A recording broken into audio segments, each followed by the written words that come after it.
Funny होता है, उसके बाद में आता है कोई डरावना सा होगा, उसके बाद में कोई मोटिवेशनल कुछ होगा। आपके न्यूरॉन्स एवरी 10 सेकेंड में इतने फायर हो रहे हैं कि आपका कंसंट्रेशन जो है ख़त्म हो जा रहा है। तो इसलिए as parents, as teachers, as society इस चीज़ की अब अवेयरनेस, बेदारी की बेइंतहा ज़रूरत है। अब क्या होना चाहिए?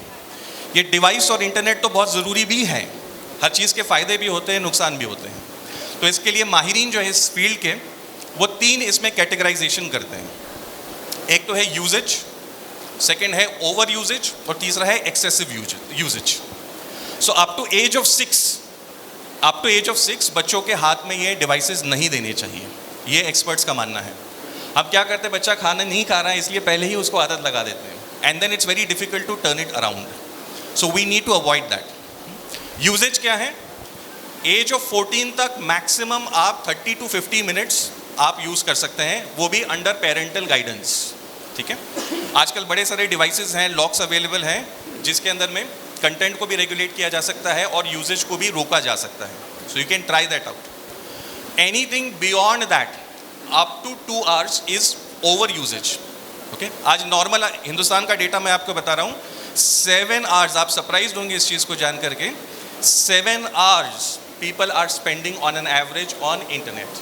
ठीक है, एक बार जब आप डिस्ट्रैक्ट होते हैं, आप पढ़ाई कर रहे हैं, आपके सामने मोबाइल रखा है, व्हाट्सएप पे कोई मैसेज आया, आपने खोल के देखा, रिप्लाई किया, आपको लगता है कि उसमें 3 मिनट का 4 मिनट का वक्त गया। ऐसा नहीं है।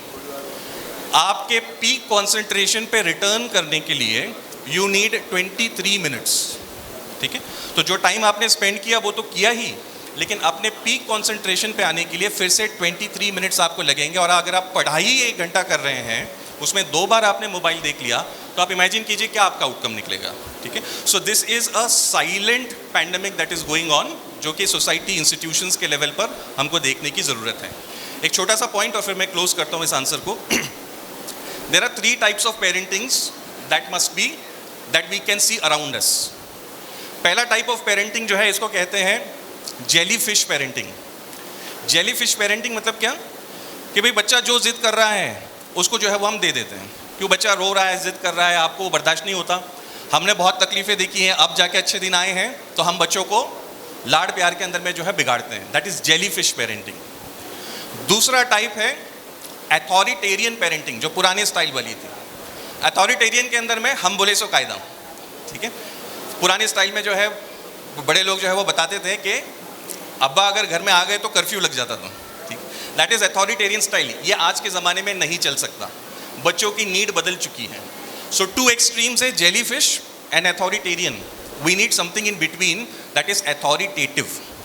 एज पेरेंट्स, एज गार्डियंस, हमारे पास में उतनी हिम्मत होनी चाहिए कि बच्चों को हम, और मैं जिम्मेदारी से वर्ड यूज़ कर रहा हूँ हिम्मत, क्योंकि मैं वो लैकिंग देख रहा हूँ। हिम्मत होनी चाहिए कि बच्चों को बोले कि ये चीज़ नहीं चलेगी यहाँ पर मैं।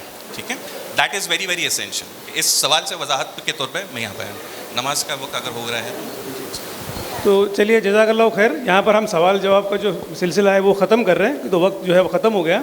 आपके बाकी के जो तमाम सवाल हैं, ख़ासतर हमारे बेटियों के, ये हमारे कॉन्टैक्ट डिटेल्स, और मैं हमारे भाई रईस अहमद का नाम जो है वो आपको बताया हूँ कि यहाँ पर जो है वो सारी जिम्मेदारियों को देखेंगे।